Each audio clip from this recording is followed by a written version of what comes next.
Price the lord. ಯೇಸು ಕ್ರಿಸ್ತನ ಹೆಸರಿನಲ್ಲಿ ಜಯದ ವಾಕ್ಯ ಈ ಕಾರ್ಯಕ್ರಮಕ್ಕೆ ನಿಮ್ಮನ್ನು ನಾನು ಸ್ವಾಗತಿಸ್ತಾ ಇದ್ದೇನೆ. ಬನ್ನಿ, ಇವತ್ತಿನ ದಿನವು ಕರ್ತನಿಂದ ನೇಮಿಸಲ್ಪಟ್ಟಿದೆ. ಇದನ್ನು ನಾವು ಆನಂದ ಪಡೋಣ, ಸಂತೋಷ ಪಡೋಣ. ಸಂತೋಷ ಆನಂದದೊಡನೆ ತಂದೆಯ ದೇವರನ್ನು ಆರಾಧಿಸುವ, ಆತನ ಮಹಿಮೆ ಪಡಿಸುವ, ಆತನ ನಾಮವನ್ನು ನಾವು ಮೇಲಕ್ಕೆತ್ತುವ. ಆತನ ಒಳ್ಳೆಯವನು, ಆತನ ಕೃಪೆಯು ಶಾಶ್ವತವಾದ, ಆತನ ಪ್ರೀತಿಯು ಶಾಶ್ವತವಾದದ್ದು. ಕಮ್, ನಾವು ಸ್ವಲ್ಪ ಹೊತ್ತು ಆರಾಧನೆ ಮಾಡುವ, ಮತ್ತೆ ನಾವು ದೇವರ ವಾಕ್ಯವನ್ನು ಧ್ಯಾನ ಮಾಡುವ.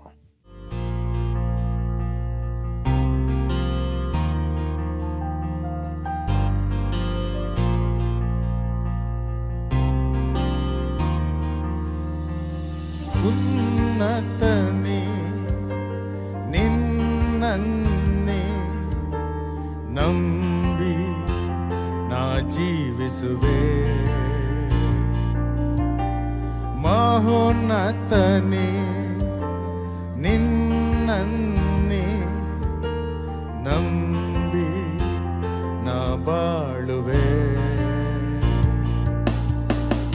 ಆರಾಧನೆ ಆರಾಧನೆ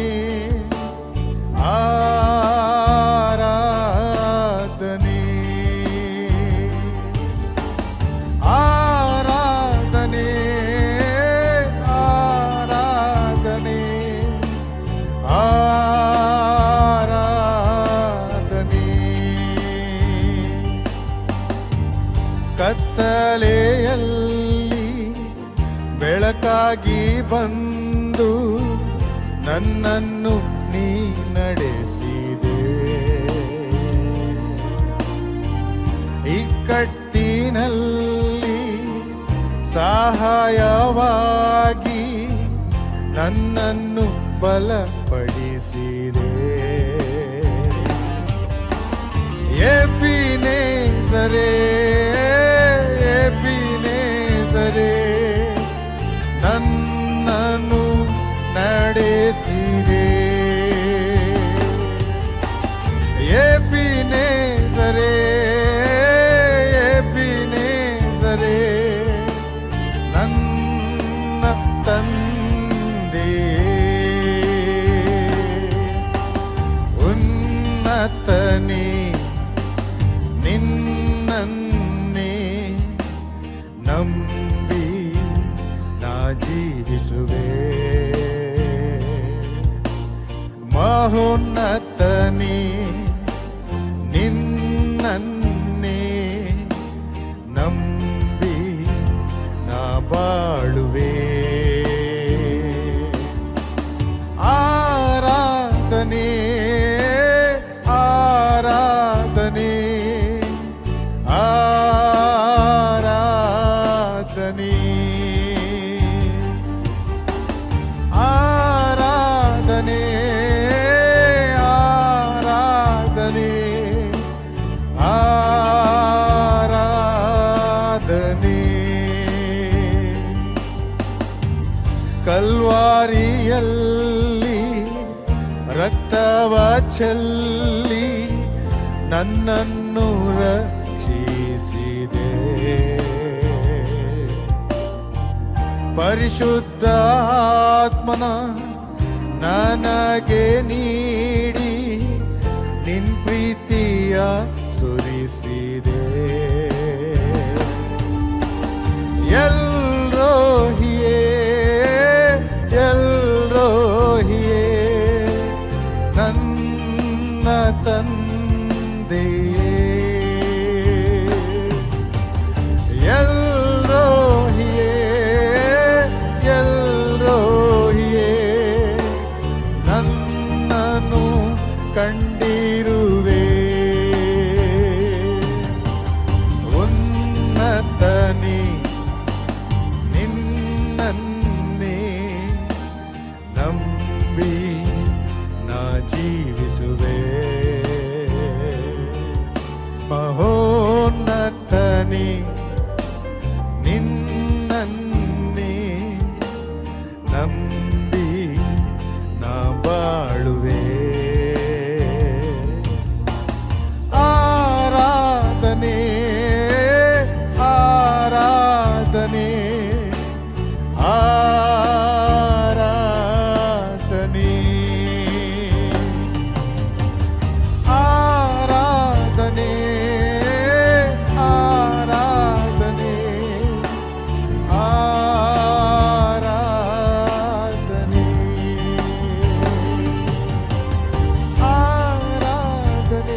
ಪ್ರೈಸ್ ಗಾಡ್.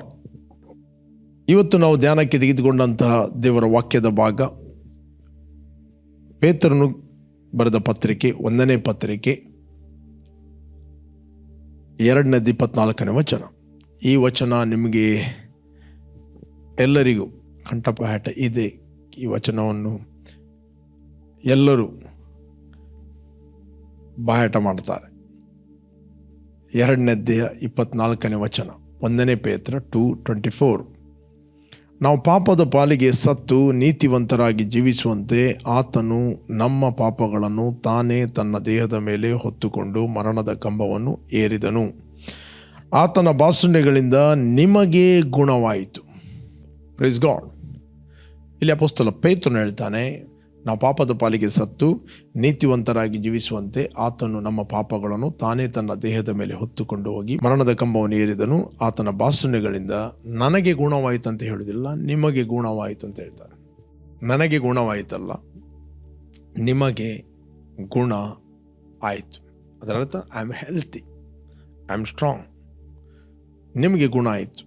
ಬಟ್ ಇದೇ ವಚನ ನಾವು ಇಲ್ಲಿ ಓದುವ, ಎಲ್ಲಿ ಯೆಶಾಯನ ಗ್ರಂಥದ ಈ ವಚನವನ್ನು ಆತನು ತೆಗೆದಿದ್ದಾನೆ. ಪೇತ್ರನು ಯೆಶಾಯನ ಗ್ರಂಥ 53ನೇ ಅಧ್ಯಾಯ 5ನೇ ವಚನ. ನಮ್ಮ ದ್ರೋಹಗಳ ದೆಸೆಯಿಂದ ಅವನಿಗೆ ಗಾಯವಾಯಿತು, ನಮ್ಮ ಅಪರಾಧಗಳ ನಿಮಿತ್ತ ಅವನು ಜಜ್ಜಲ್ಪಟ್ಟನು, ನಮಗೆ ಸುಕ್ಷೇಮವನ್ನು ಉಂಟು ಮಾಡುವ ದಂಡನೆಯನ್ನು ಅವನು ಅನುಭವಿಸಿದನು, ಅವನ ಬಾಸುಂಡೆಗಳಿಂದ ನಮಗೆ ಗುಣವಾಯಿತು. ಅವನ ಬಾಸುಂಡೆಗಳಿಂದ ನಮಗೆ ಗುಣವಾಯಿತು. ಇಲ್ಲಿ ಪ್ರಾಫೆಟ್ ಆತನು ಮಾತಾಡ್ತಾ ಇದ್ದಾನೆ, ನಮಗೆ ಗುಣವಾಯಿತು ಅಂದರೆ ಯೇಸುಸ್ವಾಮಿ ಶಿಲುಬೆಗೆ ಹೋಗಲಿಲ್ಲ, ಬಟ್ 700 ವರ್ಷಗಳ ನಂತರ ಆಗುವಂಥ ಸಂಗತಿಯನ್ನು ಆತನು ಪ್ರಾಫೆಟಿಕ್ ಆಗಿ ಆತನು ನೋಡಿ ಯೆಶಾಯನು ಇಲ್ಲಿ ಮಾತಾಡುತ್ತಾನೆ. ಯೇಸು ಕ್ರಿಸ್ತನ ಕ್ರೂಜೆಯ ಒಂದು ಚಿತ್ರಣವನ್ನು ಆತನು ಮಾತಾಡುತ್ತಾನೆ. ಪ್ರಿಯರೇ, ಈ ವಚನದ ಬಗ್ಗೆ ಅನೇಕರಿಗೆ ಕನ್ಫ್ಯೂಷನ್ ಇದೆ. ಏನಂತ ಹೇಳಿದರೆ, ಒಂದೊಂದು ರೀತಿಯ ಬೋಧನೆಯನ್ನು ಮಾಡ್ತಾರೆ. ಇದು ಆತ್ಮಿಕವಾದ ಸ್ವಸ್ಥತೆ, ಇದು ಫಿಸಿಕಲ್ ಹೀಲಿಂಗ್ ಬಗ್ಗೆ ಬರೆದದಲ್ಲ, ಶಾರೀರಿಕ ಸ್ವಸ್ಥತೆಯ ಬಗ್ಗೆ ಬರೆದದಲ್ಲ. ಇದು ವಚನ ಇವತ್ತು ತಪ್ಪಾಗಿ ಬೋಧಿಸ್ತಾರೆ. ಇದು ಶರೀರದ ಸ್ವಸ್ಥತೆ ಬಗ್ಗೆ ಮಾತಾಡುತ್ತಾರೆ. ಇಲ್ಲಿ ಶರೀರದ ಸ್ವಸ್ಥತೆ ಬಗ್ಗೆ ಮಾತಾಡಲಿಲ್ಲ, ಇಲ್ಲಿ ಆತ್ಮಿಕ ನಮ್ಮ ಪಾಪದ ಬಗ್ಗೆ ಬರೆಯಲ್ಪಟ್ಟದ್ದು. ಒಂದು ನೆನಪಿಟ್ಟುಕೊಳ್ಬೇಕು, ಪಾಪದ ರಿಸಲ್ಟೇ ಸಿಕ್ನೆಸ್. ಪಾಪದ ಫಲಿತಾಂಶವೇ ರೋಗ. ಯಾವಾಗ ಮನುಷ್ಯನ ಪಾಪಗಳು ಪರಿಹಾರವಾಯಿತು, ರೋಗ ತನ್ನಷ್ಟಕ್ಕೆ ಬಿಟ್ಟು ಹೋಗುತ್ತದೆ. ಓಕೆ, ನಮ್ಮ ಪಾಪಗಳನ್ನು ಯೇಸು ಕ್ರಿಸ್ತನು ಆತನು ತನ್ನ ದೇಹದ ಮೇಲೆ ಹೊತ್ತುಕೊಂಡು ಹೋದನು. Sin is the root.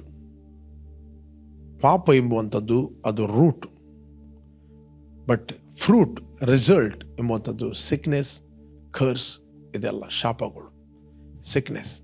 ಅದಕ್ಕೋಸ್ಕರ ಒಬ್ಬ ವ್ಯಕ್ತಿ ಪಾರ್ಶ್ವವಾಯು ರೋಗಿಯನ್ನು ಯೇಸುವಿನ ಹತ್ತಿರ ತಂದು ಬರುವಾಗ ಯೇಸು ಹೇಳಿದ, ಮಗನೇ, ನಿನ್ನ ಪಾಪಗಳು ಕ್ಷಮಿಸಲ್ಪಟ್ಟಿದೆ, ಎದ್ದು ನಡೆ ಅಂತ ಹೇಳಿದ. ನಿನ್ನ ಪಾಪಗಳು ಕ್ಷಮಿಸಲ್ಪಟ್ಟಿದೆ, ಎದ್ದು ನಡೆ. ಅಲ್ಲಿ ಪಾಪಗಳು ಕ್ಷಮಿಸಲ್ಪಟ್ಟ ನಂತರ ಅವನು ಫಿಸಿಕಲಿ ಹೀಲಿಂಗ್ ಅಲ್ಲ ಅಂತ ಹೇಳಿದರೆ ಅವನು ಅಲ್ಲಿ ಮಲಗಿರಬೇಕಿತ್ತು. ರೈಟ್? ನಿನ್ನ ಪಾಪಗಳು ಕ್ಷಮಿಸಲ್ಪಟ್ಟಿದೆ, ಎದ್ದು ನಡೆ. ಆಗ ಅಲ್ಲಿದ್ದ ಯಹೂದ್ಯರು, ಫರಿಸೇಯರು ಸಿಟ್ಟುಕೊಂಡರು. ದೇವರೊಬ್ಬನು ಮಾತ್ರ ಪಾಪವನ್ನು ಕ್ಷಮಿಸಲಿಕ್ಕೆ ಆಗ್ತದೆ, ಇವನು ದೇವದೂಷಣೆ ಮಾಡ್ತಾ ಇದ್ದಾನೆ. ಅದಕ್ಕೆ ಯೇಸುಸ್ವಾಮಿ ಹೇಳಿದ, ಯಾವುದು ಸುಲಭ? ಎದ್ದು ನಡೆ ಅಂತ ಹೇಳುವುದು ಸುಲಭನ? ಪಾಪಗಳು ಕ್ಷಮಿಸಲ್ಪಟ್ಟಿದೆ, ಎದ್ದು ನಡೆ ಅಂತ ಹೇಳುವುದು ಸುಲಭನ? ಎದ್ದು ನಡೆ ಅಂತ ಹೇಳಿದರೆ ಅವನು ನಡೀಲಿಕ್ಕೆ ಆಗುದಿಲ್ಲ. ಅಲ್ಲಿ ಕಾರಣ ಇದೆ. The sickness is the result of that sin. Okay, ಪಾಪ ಕ್ಷಮಿಸಲ್ಪಟ್ಟಿದೆ ಅಂತ ಹೇಳಿದರೆ ರೋಗ ತನ್ನಷ್ಟಕ್ಕೆ ಬಿಟ್ಟು ಹೋಗುತ್ತದೆ. ಇವತ್ತು ನಮ್ಮ ಪಾಪಗಳು ಕ್ಷಮಿಸಲ್ಪಡುವಂಥದ್ದು ಯೇಸು ಕ್ರಿಸ್ತನು ಕಲ್ವಾರಿ ಕ್ರೂಜೆಯಲ್ಲಿ ನಮ್ಮ ಪಾಪ, ನಮ್ಮ ದಂಡನೆಯನ್ನು ಹೊತ್ತುಕೊಂಡು ಹೋದನು. ಆತನು ಹೂಣಲ್ಪಟ್ಟು 3ನೇ ದಿನ ಪುನರುತ್ಥಾನಾದನು. ಆತನ ಕ್ರೂಜೆಯ ಮರಣದ ಒಂದು ನಂಬಿಕೆಯ ಮೂಲಕ ನಮ್ಮ ಪಾಪಗಳು ಇವತ್ತು ಕ್ಷಮಿಸಲ್ಪಟ್ಟಿದೆ. ನಾವು ನಂಬಬೇಕು. ಇಲ್ಲಿ ಬೆಲ್ಲ ಇದೆ, ಇಲ್ಲಿ ನೊಣಗಳು ಬರ್ತವೆ. ನೊಣಗಳು ಎಷ್ಟು ಓಡಿಸಿದರೂ ಪುನಃ ಬರ್ತವೆ. ಬೆಲ್ಲ ಹೋಯ್ತು ಅಂತ ಹೇಳಿದರೆ ನೊಣ ಓಡಿಸಬೇಕಾಗಿಲ್ಲ, ಅದು ತನ್ನಷ್ಟಿಗೆ ಓಡುತ್ತದೆ. ಅನೇಕರು ಇದನ್ನು ಮಾತಾಡುತ್ತಾರೆ, ಇದು ಆತ್ಮಿಕ ಹೀಲಿಂಗ್ ಬಗ್ಗೆ ಮಾತಾಡೋದು, ಶಾರೀರಿಕ ಹೀಲಿಂಗ್ ಅಲ್ಲ ಅಂತ. ನಾನು ನಿಮಗೋಸ್ಕರ ಒಂದು ವಚನವನ್ನು ತೋರಿಸ್ತೇನೆ. ಐ ವಿಲ್ ಶೋ ಯು ಶರೀರದ ಸ್ವಸ್ಥತೆಯ ಬಗ್ಗೆ. ಓಕೆ, ಮತ್ತಾಯನು ಬರೆದ ಸುವಾರ್ತೆಯಲ್ಲಿ, ಮತ್ತಾಯನು ಬರೆದ ಸುವಾರ್ತೆ ನಾನು ನಿಮಗೋಸ್ಕರ ಓದ್ತೇನೆ. 9ನೇ ಅಧ್ಯಾಯ 4ನೇ ವಚನ. ಯೇಸು ಅವರ ಆಲೋಚನೆಯನ್ನು ತಿಳಿದು, ನೀವು ಯಾಕೆ ನಿಮ್ಮ ಮನಸ್ಸಿನಲ್ಲಿ ಕೆಟ್ಟ ಆಲೋಚನೆ ಮಾಡುತ್ತೀರಿ? ಯಾವುದು ಸುಲಭ, ನಿನ್ನ ಪಾಪಗಳು ಕ್ಷಮಿಸಲ್ಪಟ್ಟಿವೆ ಅನ್ನೋದು, ಎದ್ದು ನಡೆ ಅನ್ನೋದು? ಆದರೆ ಪಾಪಗಳನ್ನು ಕ್ಷಮಿಸಿಬಿಡುವುದಕ್ಕೆ ಮನುಷ್ಯಕುಮಾರನಿಗೆ ಭೂಲೋಕದಲ್ಲಿ ಅಧಿಕಾರ ಉಂಟೆಂಬುದು ನಿಮಗೆ ತಿಳಿಯಬೇಕು ಎಂದು ಹೇಳಿ ಪಾರ್ಶ್ವವಾಯು ರೋಗಿಯನ್ನು ನೋಡಿ, ಎದ್ದು ನಿನ್ನ ಹಾಸಿಗೆಯನ್ನು ಎತ್ತಿಕೊಂಡು ಮನೆಗೆ ಹೋಗು ಅಂದನು. ಅವನು ಎದ್ದು ಮನೆಗೆ ಹೋದನು. ಜನರು ಇದನ್ನು ನೋಡಿ ಭಯಪಟ್ಟು ದೇವರು ಮನುಷ್ಯರಿಗೆ ಅಂಥ ಅಧಿಕಾರವನ್ನು ಕೊಟ್ಟಿದ್ದಕ್ಕೆ ಆತನನ್ನು ಕೊಂಡಾಡಿದರು. ಓಕೆ, ಅಲ್ಲಿಂದ ನಾವು ಮುಂದೆ ನೋಡ್ತೇವೆ. ಓಕೆ, 8ನೇ ಅಧ್ಯಾಯದಲ್ಲಿ ನಾವು ಓದ್ತೇವೆ. 16ನೇ ವಚನವನ್ನು ನಾನು ಓದ್ತೇನೆ. 16ನೇ ವಚನ 16, 8ನೇ ಅಧ್ಯಾಯ 16ನೇ ವಚನ. ಸಂಜೆಯಾಗಲು ದೆವ್ವ ಹಿಡಿದ ಬಹಳ ಜನರನ್ನು ಆತನ ಬಳಿಗೆ ಕರೆತಂದರು. ಆತನು ಮಾತು ಮಾತ್ರದಿಂದಲೇ ದೆವ್ವಗಳನ್ನು ಬಿಡಿಸಿದಲ್ಲದೆ ಮೈಯಲ್ಲಿ ನೆಟ್ಟಗಿಲ್ಲದವರನ್ನು ವಾಸಿ ಮಾಡಿದನು. ಮೈಯಲ್ಲಿ ನೆಟ್ಟಗಿಲ್ಲದವರು ಯಾಕಂತೇಳಿದ್ರೆ ರೋಗಿಗಳು. ಯಾಕಂದರೆ ದೆವ್ವಗಳು ರೋಗಗಳನ್ನು ಕ್ರಿಯೇಟ್ ಮಾಡುತ್ತವೆ, ರೋಗಗಳನ್ನು ಉತ್ಪತ್ತಿ ಮಾಡುತ್ತವೆ.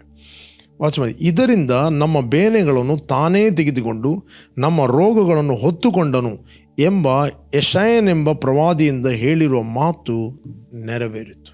ಆತ ನಮ್ಮ ಬೇನೆಗಳನ್ನು, ರೋಗಗಳನ್ನು ಹೊತ್ತುಕೊಂಡನು ಎಂದು ಯೆಶಾಯನೆಂಬ ಪ್ರವಾದಿಯ ಹೇಳಿರುವ ಮಾತು ನೆರವೇರಿತು. ಓಕೆ, ನಮ್ಮ ರೋಗಗಳನ್ನು ಹೊತ್ತುಕೊಂಡನು. ಇಲ್ಲಿದೆ ಆತನು ಕುರುಜೆಯ ಮರಣದ ಮೂಲಕ, ಇಲ್ಲಿದೆ. ಇಲ್ಲಿಂದ ನಾನು ಫುಲ್ಲು ಓದ್ತೇನೆ ಈ ವಚನವನ್ನು. 53ನೇ 1ನೇ ವಚನ. ನಾವು ಕೇಳಿದ ಸಂಗತಿಯನ್ನು ನಮ್ಮಲ್ಲಿ ಯಾರು ನಂಬಿದರು? ಯೆಹೋವನ ಬಾವು ಯಾರಿಗೆ ಗೋಚರವಾಯಿತು? ಒಣನೆಲದೊಳಗೆ ಬೇರಿನಿಂದ ಹೊರಡುವ ಅಂಕುರದಂತೆಯೂ ಬುಡದಿಂದ ಒಡೆಯುವ ಚಿಗುರಿನ ಹಾಗೂ ಅವನು ಯೆಹೋವನ ದೃಷ್ಟಿಯಲ್ಲಿ ಬೆಳೆದನು. ಅವನಲ್ಲಿ ಯಾವ ಅಂದ ಚಂದಗಳು ಇರಲಿಲ್ಲ. ನಾವು ಅವನನ್ನು ನೋಡಿದಾಗ ನೋಡತಕ್ಕ ಯಾವ ಲಕ್ಷಣವೂ ಕಾಣಲಿಲ್ಲ. ಅವನು ಧಿಕ್ಕರಿಸಲ್ಪಟ್ಟನು, ಮನುಷ್ಯರು ಸೇರಿಸಿಕೊಳ್ಳದವನು, ಸಂಕಷ್ಟಕ್ಕೊಳಗಾದವನು, ವ್ಯಾಧಿ ಪೀಡಿತನು, ಜನರ ಮುಖವನ್ನು ಓರೆ ಮಾಡಿಕೊಳ್ಳುವ ಧಿಕ್ಕಾರಕ್ಕೆ ಒಳಗಾದವನು ಆಗಿದ್ದನು. ನಾವು ಅವನನ್ನು ಲಕ್ಷ್ಯಕ್ಕೆ ತರಲಿಲ್ಲ. ನಿಜವಾಗಿಯೂ ನಮ್ಮ ಸಂಕಟಗಳನ್ನು ಅನುಭವಿಸಿದನು. ಅವನು ಹೊತ್ತ ಹೊರೆ ನಮ್ಮ ಸಂಕಟವೇ. ಹೌದು, ನಾವಾದರೂ ಅವನು ದೇವರಿಂದ ಬಾಧಿತನು, ಪೆಟ್ಟು ತಿಂದವನು, ಕುಗ್ಗಿಸಲ್ಪಟ್ಟವನು ಎಂದು ಭಾವಿಸಿಕೊಂಡೆವು. ಆ್ಯಕ್ಚುಲಿ ಆತನು ಹೊತ್ತುಕೊಂಡು ಹೋದದ್ದು ನಮ್ಮ ರೋಗಗಳನ್ನು, ನಮ್ಮ ಬೇನೆಗಳನ್ನು ಹೊತ್ತುಕೊಂಡು ಹೋದನು. ನಮ್ಮ ದ್ರೋಹಗಳ ದೆಸೆಯಿಂದ ಅವನಿಗೆ ಗಾಯವಾಯಿತು. 53ನೇ ಅಧ್ಯಾಯ 5ನೇ ವಚನ. ನಮ್ಮ ಅಪರಾಧಗಳ ನಿಮಿತ್ತ ಅವನು ಜಜ್ಜಲ್ಪಟ್ಟನು, ನಮಗೆ ಸುಕ್ಷೇಮವನ್ನು ಉಂಟು ಮಾಡುವ ದಂಡನೆಯನ್ನು ಅವನು ಅನುಭವಿಸಿದನು. ಅವನ ಬಾಸುಣ್ಯಗಳಿಂದ ನಮಗೆ ಗುಣವಾಯಿತು. ನಾವೆಲ್ಲರೂ ಕುರಿಗಳಂತೆ ದಾರಿ ತಪ್ಪಿ ತೊಳಲುತ್ತಿದ್ದೆವು, ಪ್ರತಿಯೊಬ್ಬನು ತನ್ನ ತನ್ನ ದಾರಿಯನ್ನು ಹಿಡಿಯುತ್ತಿದ್ದನು. ನಮ್ಮೆಲ್ಲರ ದೋಷ ಫಲವನ್ನು ಯೆಹೋವನು ಅವನ ಮೇಲೆ ಹಾಕಿದನು. ಅವನು ಬಾಧೆಗೆ ಒಳಗಾಗಿ ತನ್ನನ್ನು ತಗ್ಗಿಸಿಕೊಂಡನು, ಬಾಯಿ ತೆರೆಯಲಿಲ್ಲ. ವಧಾಸ್ಥಾನಕ್ಕೆ ಒಯ್ಯಲ್ಪಡುವ ಕುರಿಯಂತೆ ಉಣ್ಣೆ ಕತ್ತರಿಸುವರ ಮುಂದೆ ಮೌನವಾಗಿರುವ ಕುರಿಯಾಗಿದ್ದನು, ಬಾಯಿ ತೆರೆಯಲೇ ಇಲ್ಲ. ಹಿಂಸೆಯ ನ್ಯಾಯದಿಂದ ಕೊಲ್ಲಲ್ಪಟ್ಟನು. ಆಹಾ, ಇವನು ಜೀವಲೋಕದಿಂದ ಕೀಳಲ್ಪಟ್ಟಿದ್ದಾನೆ. ನಮ್ಮ ಜನಗಳ ದ್ರೋಹಗಳ ದೆಸೆಯಿಂದ ಈ ಪೆಟ್ಟು ಅವನ ಮೇಲೆ ಬಿತ್ತಲ್ಲ ಎಂದು ಅವನ ಕಾಲದವರಲ್ಲಿ ಯಾರೂ ಮನಮಟ್ಟಿ ಮರಗಿದರು. ಓಕೆ, ಅವನು ಯಾವ ಅನ್ಯಾಯವನ್ನು ಮಾಡದಿದ್ದರೂ, ಅವನ ಬಾಯಲ್ಲಿ ಯಾವ ವಂಚನೆಯೂ ಇಲ್ಲದಿದ್ದರೂ, ಅವನು ಸತ್ತಾಗ ದುಷ್ಟರ ಮಧ್ಯೆ ಪುಷ್ಟರ ನಡುವೆ ಅವನನ್ನು ಹೂಣಿಟ್ಟರು. ಅವನನ್ನು ಜಜ್ಜುವುದು ಯೆಹೋವನ ಸಂಕಲ್ಪವಾಗಿತ್ತು. ಆತನು ಅವನನ್ನು ವ್ಯಾಧಿಯಿಂದ ಬಾಧಿಸಿ ಹೀಗೆಂದುಕೊಂಡನು, ಇವನು ತನ್ನ ಆತ್ಮವನ್ನು ಪ್ರಾಯಶ್ಚಿತ್ತ ಯಜ್ಞಕ್ಕಾಗಿ ಒಪ್ಪಿಸಿದ ಮೇಲೆ ತನ್ನ ಸಂತಾನವನ್ನು ನೋಡುವನು, ಚಿರಂಜೀವಿಯಾಗುವನು. ನನ್ನ ಸಂಕಲ್ಪವು ಇವನ ಕೈಯಿಂದ ನೆರವೇರುವುದು. Praise God. 53ನೇ ಯೆಶಾಯನ ಗ್ರಂಥ ನೀವು ಓದಿದರೆ ನಮಗೆ ಟೋಟಲಿ ನಮಗೆ ಸಿಗ್ತದೆ. ಯೇಸು ಕ್ರಿಸ್ತನ ಶ್ರಮೆ, ಆತನ ಬಾಧೆ, ಆತನ ಮರಣ, ಆತನ ಹೂಣಲ್ಪಡುವಿಕೆ, ಆತನ ಪುನರುತ್ಥಾನ. ಆತನು ದುಷ್ಟರ ಮಧ್ಯದಲ್ಲಿ ಕೊಲ್ಲಲ್ಪಟ್ಟನು, ಪುಷ್ಟರ ಮಧ್ಯದಲ್ಲಿ ಹೂಣಲ್ಪಟ್ಟನು. ದುಷ್ಟರ ಮಧ್ಯ ಅಂತ ಹೇಳಿದರೆ 2 ಕಳ್ಳರ ಮಧ್ಯದಲ್ಲಿ ಅವನು ಕೊಲ್ಲಲ್ಪಟ್ಟ. ಆ 2 ಕಳ್ಳರೊಟ್ಟಿಗೆ ಅವನನ್ನು ಶಿಲುಬೆಗೆ ಹಾಕಿದರು. ದುಷ್ಟರ ಮಧ್ಯದಲ್ಲಿ ಕೊಲ್ಲಲ್ಪಟ್ಟನು. ಪುಷ್ಟರು ಅಂತ ಹೇಳಿದರೆ ಶ್ರೀಮಂತರ ಹೊಂಡದಲ್ಲಿ ಅವನು ಹೂಣಿಟ್ಟರು. ಅರಿಮತ್ತಾಯದ ಯೋಸೇಪನು ಆತನ ದೇಹವನ್ನು ಕೊಂಡೋಗುತ್ತಾನೆ. ಅವನು ಧನವಂತನು ಅಂತ ಬೈಬಲ್ ಹೇಳ್ತದೆ.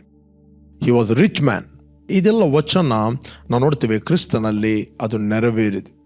ಇಲ್ಲಿ ಬೈಬಲ್ ಹೇಳ್ತದೆ, ನಾವು ಪಾಪದ ಪಾಲಿಗೆ ಸತ್ತು ನೀತಿವಂತರಾಗಿ ಜೀವಿಸುವಂತೆ ಆತನು ನಮ್ಮ ಪಾಪಗಳನ್ನು ತಾನೇ ತನ್ನ ದೇಹದ ಮೇಲೆ ಹೊತ್ತುಕೊಂಡು ಹೋಗಿ ಮರಣದ ಕಂಬವನ್ನು ಏರಿದನು. ಆತನ ಬಾಸುಂಡೆಗಳಿಂದ ನಿಮಗೆ ಗುಣವಾಯಿತು. ಪ್ರೇರೆ, ಇದು ಆತ್ಮ, ಪ್ರಾಣ, ಶರೀರದ ಹೀಲಿಂಗ್. ಅನೇಕರು ಎನಿಸ್ತಾರೆ ನಾವು ಆತ್ಮಿಕವಾಗಿ ಮಾತ್ರ ಸ್ವಸ್ಥತೆ ಹೊಂದಿದವರು, ನಿತ್ಯ ಜೀವನ ಹೊಂದಿದವರು, ಶರೀರಕ್ಕೆ ಸ್ವಸ್ಥತೆ ಇಲ್ಲ ಅಂತ. ದೇವರ ವಾಕ್ಯವನ್ನು ಹೇಗೆ ಮೆಡಿಟೇಟ್ ಮಾಡುತ್ತೇವೆ? ಕಂದ, ನನ್ನ ಮಾತುಗಳನ್ನು ಆಲಿಸು, ನನ್ನ ನುಡಿಗಳಿಗೆ ಕಿವಿಗೊಡು, ಅವುಗಳ ಮೇಲೆ ನಿನ್ನ ದೃಷ್ಟಿಯು ತಪ್ಪದಿರಲಿ, ಅವುಗಳ ನಿನ್ನ ಹೃದಯದ ಹಲಗೆಯಲ್ಲಿ ಇಡು, ಅವುಗಳನ್ನು ಹೊಂದುವವರಿಗೆ ಅದು ಜೀವ, ದೇಹಕ್ಕೆಲ್ಲ ಅವೇ ನಿಮಗೆ ಆರೋಗ್ಯ. ನಿನ್ನ ಹೃದಯವನ್ನು ಬಹು ಜಾಗ್ರತೆಯಿಂದ ಕಾಪಾಡು, ಅದರಿಂದ ಜೀವಧಾರೆಗಳು ಹೊರಡುತ್ತವೆ. ಒಂದು ವೇಳೆ ದೇವರ ವಾಕ್ಯವನ್ನು ಮೆಡಿಟೇಟ್ ಮಾಡಬೇಕಾದ ರೀತಿಯಲ್ಲಿ ಮಾಡಿದಾಗ ಇಟ್ ವಿಲ್ ಮ್ಯಾನಿಫೆಸ್ಟ್ ಫಿಸಿಕಲ್ ಹೀಲಿಂಗನ್ನು ಅದು ಮ್ಯಾನಿಫೆಸ್ಟ್ ಮಾಡುತ್ತದೆ. ಎಲ್ಲರಿಗೆ ಆರೋಗ್ಯ ಅಲ್ಲ, ದೇಹಕ್ಕೆ ಆರೋಗ್ಯ ಅಲ್ಲ. ಯಾರು ಅದನ್ನು ಹೊಂದಿದ್ದಾರೆ, ಯಾರಿಗೆ ಅದು ಪ್ರಕಟವಾಗಿದೆ, ಯಾರಿಗೆ ರೆವಲೇಷನ್ ಆಗಿದೆ, ಅವರಿಗೆ ಅದು ದೇಹಕ್ಕೆ ಆರೋಗ್ಯವಾಗಿದೆ. ಅವರ ದೇಹಕ್ಕೆ ಅದು ಆರೋಗ್ಯವನ್ನು ಕೊಡುತ್ತದೆ. ಎಲ್ಲರ ದೇಹಕ್ಕೆ ಅದು ಆರೋಗ್ಯ ಕೊಡುವುದಿಲ್ಲ. ಓಕೆ, ಒಬ್ಬ ಪ್ರಕಟವಾಗದ ವ್ಯಕ್ತಿ ಹತ್ರ ಏನು ಬೋಧಿಸಿದರೂ ಅವನಿಗೆಷ್ಟು ಗೊತ್ತಿದೆ ಅಷ್ಟು ಮಾತ್ರ ಹೇಳುತ್ತಾನೆ, ಅದಕ್ಕೆ ನೆವ ಕೊಡ್ತಾನೆ. ಬಟ್ ದೇವರ ವಾಕ್ಯವನ್ನು ನಾವು ಅನುಭವಿಸುವಂಥದ್ದು ವೆರಿ ವೆರಿ ಇಂಪಾರ್ಟೆಂಟ್. ಯೆಹೋವನು ಸರ್ವೋತ್ತಮನೆಂದು ಅನುಭವ ಸವೆದು ನೋಡ್ರಿ. ಅದಕ್ಕೋಸ್ಕರ ಬೈಬಲ್ ಹೇಳುತ್ತದೆ, ನಾವು ಪಾಪದ ಪಾಲಿಗೆ ಸತ್ತು, ಅಂದರೆ ಒಂದು ಕಾಲದಲ್ಲಿ ನಾವು ಪಾಪಿಗಳಾಗಿದ್ದೆವು. ಇವತ್ತು ಕ್ರಿಸ್ತನ ಮರಣದ ಮೂಲಕ ನಾವು ಪಾಪದ ಪಾಲಿಗೆ ಸತ್ತು ನೀತಿವಂತರಾಗಿದ್ದೇವೆ. ಇವತ್ತು ನಾವು ನೀತಿವಂತರಾಗಿ ಜೀವಿಸ್ತಾ ಇದ್ದೇವೆ. ನಾವು ಕ್ರಿಸ್ತನಲ್ಲಿ ನೀತಿವಂತರಾಗಿದ್ದೇವೆ. ಆತ ನಮ್ಮ ಪಾಪಗಳನ್ನು, ಆ ಪಾಪದ ರಿಸಲ್ಟ್ ಆಗಿರುವ ರೋಗಗಳನ್ನು, ವ್ಯಾಧಿಗಳನ್ನು ಆತನು ತನ್ನ ದೇಹದ ಮೇಲೆ ಹೊತ್ತುಕೊಂಡು ಹೋದನು. ಆತನ ಬಾಸುಂಡೆಗಳಿಂದ ನಮಗೆ ಗುಣವಾಯಿತು. ಇನ್ನೊಂದುಗಳ ನೋಡ್ತೇವೆ, ಒಂದು ಸುಮಾರು 18 ವರ್ಷದಿಂದ ಎದೆ ಬೊಗ್ಗಿದ ಸ್ತ್ರೀ ಇದ್ದಳು. ಯೇಸು ಕ್ರಿಸ್ತನು ಹೇಳಿದ, ಅಮ್ಮ ನಿಮಗೆ ಗುಣವಾಯಿತು, ಮತ್ತು ಆಕೆಯ ಮೇಲೆ ಕೈಯನ್ನಿಟ್ಟನು. ಆಕೆ ತಕ್ಷಣ ಸ್ವಸ್ಥತೆ ಹೊಂದಿದಳು. ಇಲ್ಲಿ ನಾವು ನೋಡ್ತೇವೆ, ಲೂಕನು ಬರೆದ ಸುವಾರ್ತೆಯಲ್ಲಿ 13ನೇ ಅಧ್ಯಾಯ 10ನೇ ವಚನದಿಂದ ಓದ್ತೇನೆ. ಒಂದಾನೊಂದು ಸಬ್ಬಾತ್ ದಿನದಲ್ಲಿ ಆತನು ಒಂದು ಸಭಾಮಂದಿರದೊಳಗೆ ಉಪದೇಶ ಮಾಡುತ್ತಿದ್ದನು. ಅಲ್ಲಿ 18 ವರ್ಷಗಳಿಂದ ದೆವ್ವ ಬಡಿದು ಮೈಯಲ್ಲಿ ರೋಗವುಳ್ಳ ಒಬ್ಬ ಸ್ತ್ರೀ ಇದ್ದಳು.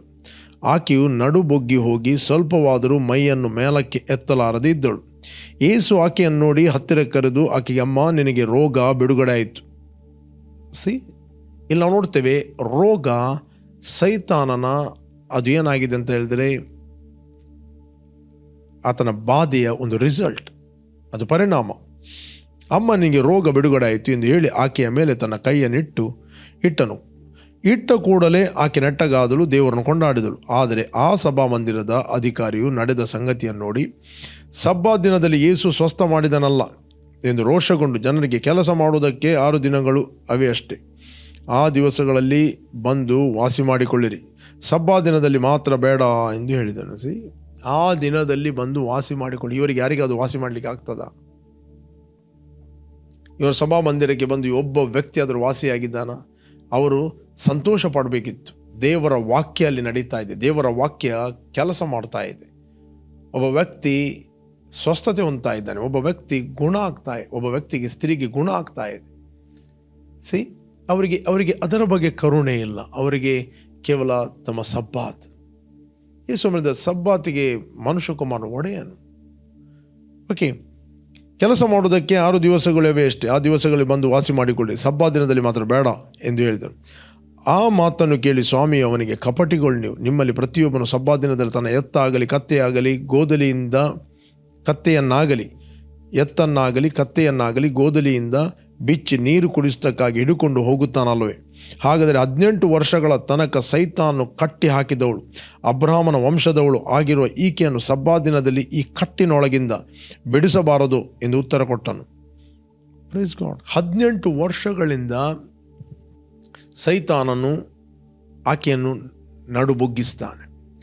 ಮೆಡಿಕಲ್ ಸೈನ್ಸ್ ಪ್ರಕಾರ, ನ್ಯಾಚುರಲ್ ನೋಡಲಿಕ್ಕೆ ಹೋದರೆ ಆಕೆಯ ಬೆನ್ನು ಮೂಳೆ ಅದು ಸವೆದು ಹೋಗಿದೆ ಅಥವಾ ನೀರು ಕಡಿಮೆ ಆಗಿದೆ. ಅನೇಕ ಟೆಸ್ಟ್ಗಳು, ಅನೇಕ ಎಕ್ಸ್ರೇಗಳು ತೆಗಿತಾರೆ ಮತ್ತು ನ್ಯಾಚುರಲ್ ಮೆಡಿಸಿನ್ ಕೊಡ್ತಾರೆ. ಬಟ್ ಯೇಸು ಸ್ವಾಮಿ ನೇರವಾಗಿ ಈ ಸಿಕ್ನೆಸ್ನ ರಿಸಲ್ಟನ್ನು ತೋರಿಸ್ತಾ 18 ವರ್ಷದಿಂದ ಸೈತಾನು ಕಟ್ಟಿ ಹಾಕಿದ. ಈಕೆ ಕೂಡ ಅಬ್ರಹಾಮನ ಸಂತತಿಯವಳಲ್ಲವೇ? ಈಕೆ ಕೂಡ ವಾಗ್ದಾನ ಇದೆ, ಈಕೆ ಕೂಡ ವಾಗ್ದಾನ ಇದೆ. Praise god.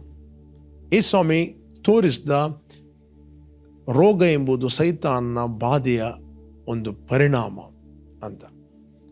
ಅದಕ್ಕೆ ದೇವರ ವಾಕ್ಯ ಹೇಳ್ತದೆ, ಇವತ್ತು ಅನೇಕ ವ್ಯಾಧಿಗಳು, ರೋಗಗಳು ಏನೇ ಇದ್ದರೂ ಕೆಲವೊಮ್ಮೆ ಸೈತಾನ್ನ ಅದು ರಿಸಲ್ಟ್ ಆಗಿದೆ, ದೆವ್ವಗಳ ಬಡಿತದ ಒಂದು ರಿಸಲ್ಟ್ ಆಗಿದೆ. ನಾವು ನೋಡ್ತೇವೆ. ಆಗ ತಾನು ನಾವು ಓದಿದ್ದು 8ನೇ ಅಧ್ಯಾಯ 16ನೇ ವಚನದಲ್ಲಿ, ಮತ್ತಾಯನ ಬರೆದ ಸುವಾರ್ತೆಯಲ್ಲಿ ಓದಿದೆವು ನಾವು, ಮ್ಯಾಥ್ಯೂ ಚಾಪ್ಟರ್ 8:16. ಸಂಜೆಯಾಗಲು ದೆವ್ವ ಹಿಡಿದ ಬಹಳ ಜನರನ್ನು ಆತನ ಬಳಿ ಕರೆತಂದರು. ಆತನ ಮಾತು ಮಾತ್ರದಿಂದಲೇ ದೆವ್ವಗಳನ್ನು ಬಿಡಿಸುತ್ತಲೇ ಮೈಯಲ್ಲಿ ನೆಟ್ಟಗಿಲ್ಲದವರನ್ನು ವಾಸಿ ಮಾಡಿದನು. ಮೈಯಲ್ಲಿ ನೆಟ್ಟಗಿಲ್ಲದವರನ್ನು ವಾಸಿ ಮಾಡಿದನು. ಇದರಿಂದ ನಮ್ಮ ಬೇನೆಗಳು ತಾನೇ ತೆಗೆದುಕೊಂಡು ನಮ್ಮ ರೋಗಗಳನ್ನು ಹೊತ್ತುಕೊಂಡನು ಎಂದು ಯೆಶಾಯನೆಂಬ ಪ್ರವಾದಿಯಿಂದ ಹೇಳಿರುವ ಮಾತು ನೆರವೇರಿತು. ನಮ್ಮ ಬೇನೆಗಳನ್ನು, ನಮ್ಮ ಬಾಧೆಗಳನ್ನು ಆತನು ಹೊತ್ತುಕೊಂಡು ಹೋದನು. ಆತನ ಬಾಸುಂಡೆಗಳಿಂದ ನಿಮಗೆ ಗುಣವಾಯಿತು. Praise God. ಪ್ರವಾದಿಯಿಂದ ಹೇಳಿರುವ ಮಾತು ನೆರವೇರಿತು. ಪ್ರಿಯರೇ, ಇವತ್ತು ಈ ವಚನವನ್ನು ನೀವು ನಂಬಿರಿ. ಅನೇಕ ವ್ಯಾಧಿಗಳು, ಸಿಂಪ್ಟಮ್ಸ್ಗಳು ಬರುತ್ತಿರುವಾಗ ದೇವರ ವಾಕ್ಯ ಏನು ಹೇಳಲ್ಪಟ್ಟಿದೆ, ನೀವು ಗುಣವಾಗಿದ್ದೀರಿ ಅಂತ ಅದರೊಟ್ಟಿಗೆ ನೀವು ಒಪ್ಪಿರಿ. ದೇವರ ಚಿತ್ತಕ್ಕೆ ಒಡಂಬಟ್ಟು ಸಮಾಧಾನವನ್ನೊಂದು, ಇದರಿಂದ ನಿನಗೆ ಶುಭ ಉಂಟಾಗುವುದು. 21ನೇ ಯೆಶಾಯನ ಗ್ರಂಥ 22ನೇ ವಚನದಿಂದ ಓದಿ ನಮಗೆ ಸಿಗ್ತದೆ. ದೇವರ ಚಿತ್ತ, ದೇವರ ವಾಕ್ಯ. ಓಕೆ, ಸ್ವಬುದ್ಧಿಯನ್ನು ಆಧಾರ ಮಾಡಿಕೊಳ್ಳದೆ ಪೂರ್ಣ ಮನಸ್ಸಿನಿಂದ ಯೆಹೋವನ ಮೇಲೆ ಭರವಸೆವಿಡು. ಸ್ವಬುದ್ಧಿಯನ್ನು ಆಧಾರ ಮಾಡಿಕೊಳ್ಳದೆ ಪೂರ್ಣ ಮನಸ್ಸಿನಿಂದ ದೇವರ ಮೇಲೆ ಭರವಸೆವಿಡು, ಬೈಬಲ್ ಹೇಳ್ತದೆ. ಓಕೆ, ಇಲ್ಲಿ ವಚನ ಓದಿದೆ ನಮಗೆ ಸಿಗ್ತದೆ. 3ನೇ ಅಧ್ಯಾಯ, ಜಾನೋಕ್ತಿ 3 ಚಾಪ್ಟರ್ 5ನೇ ವಚನ. ಸ್ವಬುದ್ಧಿಯನ್ನೇ ಆಧಾರ ಮಾಡಿಕೊಳ್ಳದೆ, ನಾವು ಆಧಾರ ಮಾಡುವಂಥದ್ದು ನಮ್ಮ ಸ್ವಬುದ್ಧಿ ಅಲ್ಲ, ನಾವು ಆಧಾರ ಮಾಡಿಕೊಳ್ಳುವಂಥದ್ದು ದೇವರ ವಾಕ್ಯ. ಸ್ವಬುದ್ಧಿಯನ್ನು ಆಧಾರ ಮಾಡಿಕೊಳ್ಳದೆ ಪೂರ್ಣ ಮನಸ್ಸಿನಿಂದ ಯೆಹೋವನಲ್ಲಿ ಭರವಸೆ, ಅಂದರೆ ವಾಕ್ಯದ ಮೇಲೆ ಭರವಸೆವಿಡು. ನಿನ್ನ ಎಲ್ಲ ನಡವಳಿಕೆಯಲ್ಲಿ ಆತನ ಚಿತ್ತಕ್ಕೆ ವಿಧೇಯನಾಗಿರು. ಆತನೇ ನಿನ್ನ ಮಾರ್ಗವನ್ನು ಸರಾಗ ಮಾಡುವನು. ನೀನೇ ಬುದ್ಧಿವಂತನೆಂದೆನಿಸದೆ ಯೆಹೋವನಿಗೆ ಭಯಪಟ್ಟು ಕೆಟ್ಟದನ್ನು ತೊರೆದು ಬಿಡು. ಇದರಿಂದ ನಿನ್ನ ದೇಹಕ್ಕೆ ಆರೋಗ್ಯವು, ಎಲುಬುಗಳಿಗೆ ಸಾರವು ಉಂಟಾಗುವುದು. ಇವತ್ತು ಅನೇಕರು ಸಿಕ್ ಬೀಳಲಿಕ್ಕೆ ಕಾರಣ ಏನಂತ ಹೇಳಿದರೆ ಅವರ ಸ್ವಬುದ್ಧಿಗಳು, ಸ್ವ ಆಲೋಚನೆಗಳು. ಜಾನೋಕ್ತಿ 3ನೇ ಅಧ್ಯಾಯ 5ನೇ ವಚನದಲ್ಲಿ ಓದಿದರೆ, ಸ್ವಬುದ್ಧಿಯನ್ನು ಆಧಾರ ಮಾಡಿಕೊಳ್ಳದೆ ಪೂರ್ಣ ಮನಸ್ಸಿನಿಂದ ಯೆಹೋವನಲ್ಲಿ ಭರವಸೆ ಇಡು. ನಿನ್ನ ಎಲ್ಲ ನಡವಳಿಕೆಯಲ್ಲಿ ಆತನ ಚಿತ್ತಕ್ಕೆ ವಿಧೇಯನಾಗಿರು. ಆತನ ಚಿತ್ತ ಅಂದರೆ ಆತನ ವಾಕ್ಯ. ಆತನ ಮೇಲೆ ಭರವಸೆ ಇಡುವುದು ಅಂದರೆ ಆತನ ವಾಕ್ಯದ ಮೇಲೆ ಭರವಸೆ ಇಡುವುದು.